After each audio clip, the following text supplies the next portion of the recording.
आज का जो हमारा टॉपिक है वो इसी के इर्द गिर्द पूरे क्रक्स का निचोड़ होगा कि ये जो तीन संबंध हैं उसके संबंध में जब संविधान में सब कुछ डिस्क्राइब किया गया है फिर भी इन दोनों के बीच में क्या है, मतभेद है।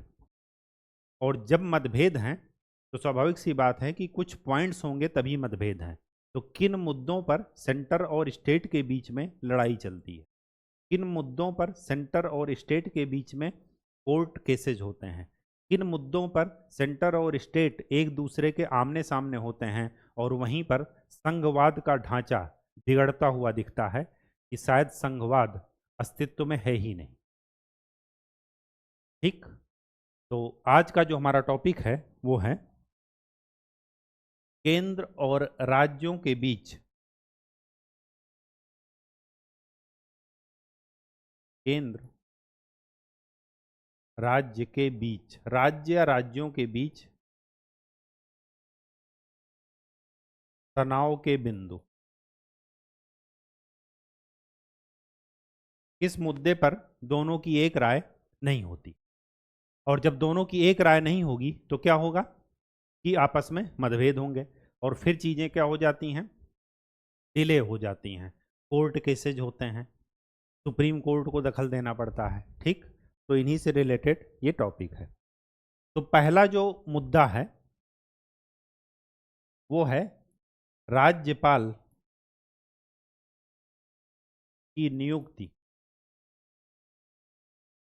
और बर्खास्तगी का तरीका।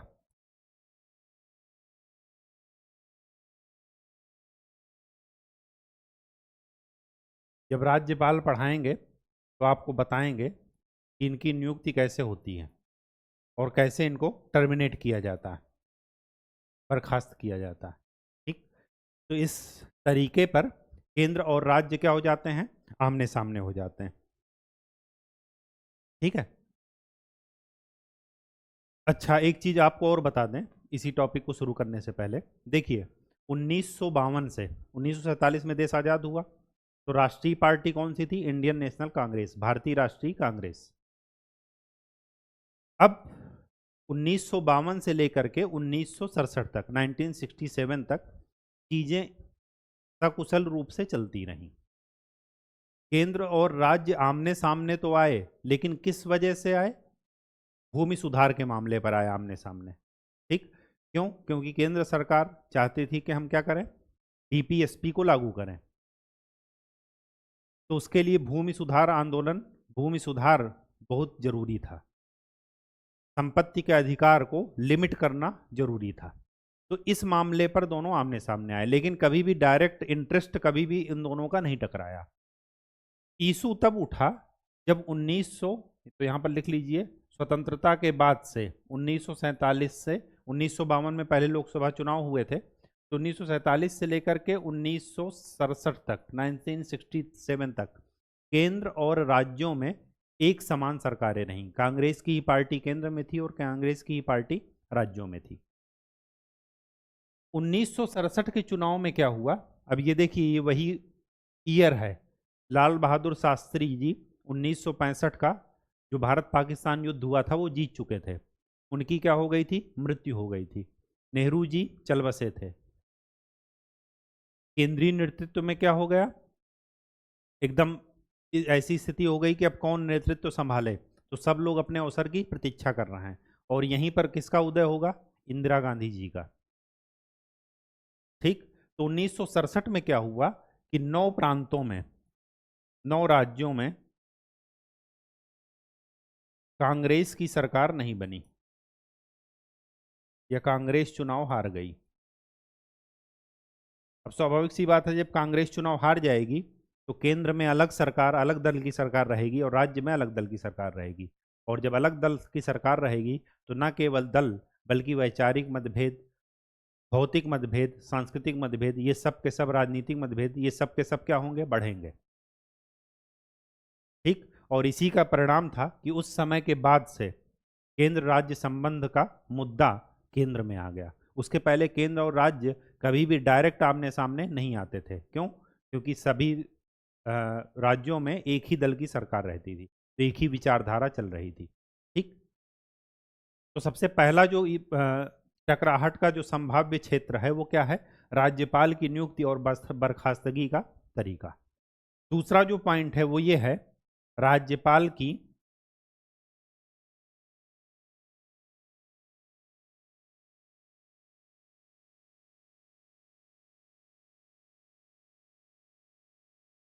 पार्टी अनुरूप कार्यवाही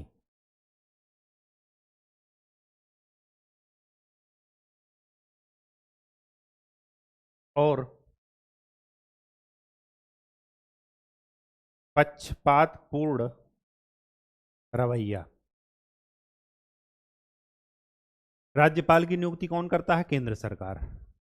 ठीक। लेकिन वो केंद्र सरकार के अंडर में कोई जॉब नहीं करते हैं राज्यपाल, ये ध्यान रखिएगा। राज्यपाल एक स्वतंत्र पद है, उनकी नियुक्ति केंद्र सरकार करती है, लेकिन वो उस नियुक्ति के बाद से क्या होते हैं? स्वतंत्र होते हैं। अब क्या हुआ कि जिस पार्टी ने उनकी नियुक्ति की है वो उस पार्टी के हिसाब से पक्षपातपूर्ण ढंग से काम करते हैं। ठीक। ये दूसरा पॉइंट है केंद्र और राज्य के बीच में तनाव पैदा होने का। तीसरा है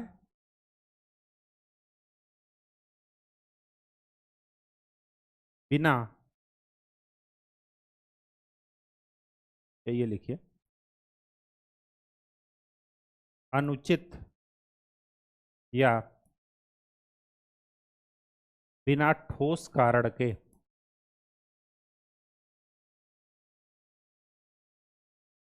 राष्ट्रपति शासन लगाना। ये तीसरा तरीका है, तीसरा बिंदु है दोनों के बीच टकराहट होने का। ठीक। चौथा बिंदु जो है वो बहुत ही विवादास्पद रहा है कि राज्यों की सहमति के बिना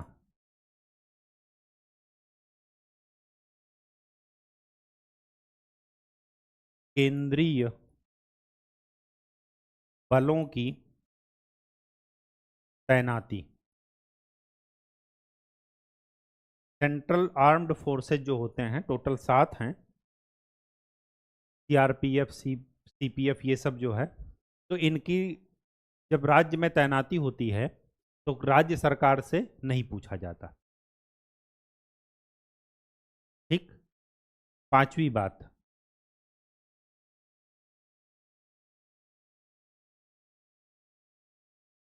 पांचवी बात क्या है? लोकसभा का राज्यसभा से ज्यादा शक्तिशाली होना।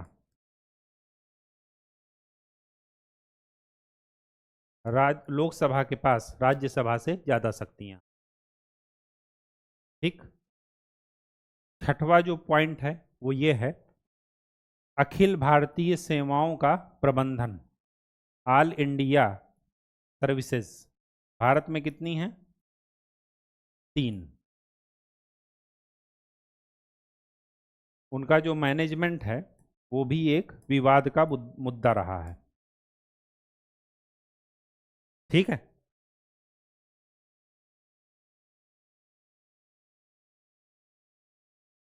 सेवेंथ पॉइंट ये है कि राष्ट्रपति द्वारा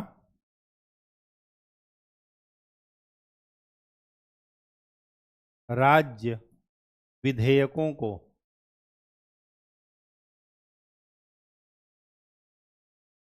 बिना ठोस कारण के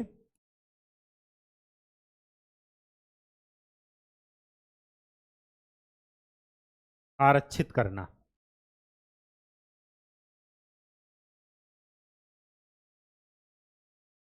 राज्य ने कोई विधेयक भेजा, राज्यपाल ने उसको क्या कर लिया? आरक्षित कर लिया। और राज्यपाल ने किसके पास भेज दिया? राष्ट्रपति के पास। राष्ट्रपति उसमें घुंडी मार करके बैठे हैं। समझ गए बात? वो कुछ जवाब ही नहीं दे रहे हैं, ना उसको वापस कर रहे हैं, ना हाँ ना ना कुछ नहीं। ये अगला मुद्दा है। नेक्स्ट पॉइंट ये है, इनके बीच में विवाद का क्या मुद्दा है, वो ये है कि वित्तीय विषयों का बंटवारा केंद्र में महत्वपूर्ण, केंद्र सूची में, संघ सूची में महत्वपूर्ण विषय हैं और राज्य के पास ऐसे विषय हैं जिनसे बहुत ज्यादा वित्तीय राजस्व प्राप्त नहीं होता। ठीक, बंटवारा। 9वां, केंद्र द्वारा राज्यों को दिए गए वित्तीय सहायता। मैंने आपको बताया है कि वित्तीय सहायता दो तरीके से दी जाती है। एक तो जो विधि आयोग निर्धारित करे, उस वित्तीय आयोग जो निर्धारित करे, आर्टिकल 275, और क्या है आर्टिकल 282, वो क्या है, उनकी विवेकाधीन शक्तियां हैं। ठीक, वित्तीय सहायता में पक्षपातपूर्ण रवैया।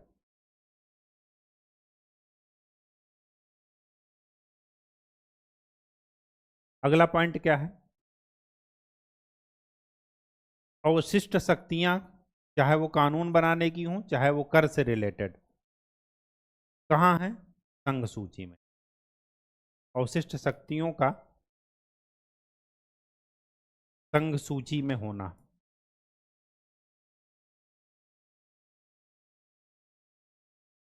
संघ सूची नहीं लिखते हैं, अवशिष्ट शक्तियों का संघ में निहित होना। ठीक, 11th पार्ट, जब समवर्ती सूची पर कानून बनाते हैं तब भी केंद्र और राज्य आमने सामने आ जाते हैं। तो यहां पर यह भी लिखिए कि राज्य सूची में केंद्र द्वारा अतिक्रमण, केंद्र क्या चाहता है कि राज्य सूची पर भी कुछ कानून बना देने का।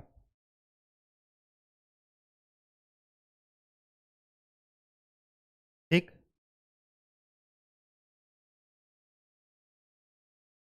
और क्या पॉइंट है,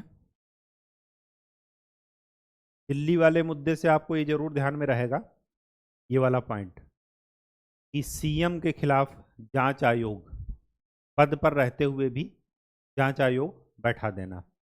तो अगला पॉइंट ये है कि मुख्यमंत्री के विरुद्ध जांच आयोग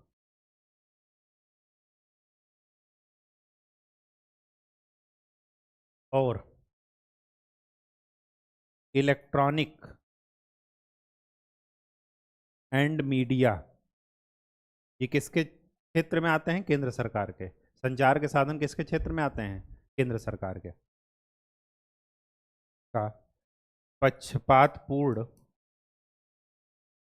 और अनुचित उपयोग।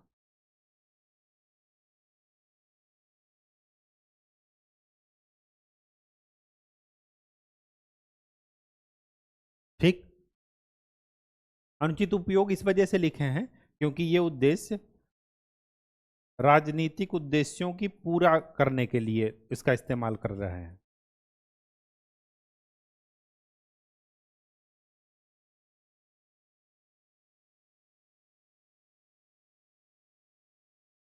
ठीक, देखिए अगर ये बिंदु पता रहेंगे, राज्यपाल राष्ट्रपति टैक्स से रिलेटेड, कानून बनाने से रिलेटेड, ठीक, वित्तीय हिस्सेदारी, लोकसभा का राज्यसभा के कंपैरिजन में ज़्यादा शक्तिशाली होना, अगर ये पॉइंट आपको ध्यान में रख रहेंगे और सैन्य शासन, वो सॉरी केंद्रीय बलों की तैनाती कर दी जाती है राज्य से बिना पूछे, अगर ये पॉइंट ध्यान में रहेंगे तो आपको उनके जो निदान हैं कि क्या क्या चीज़ें होनी चाहिए, तो उसको लिखने में आपको दिक्कत नहीं होगी।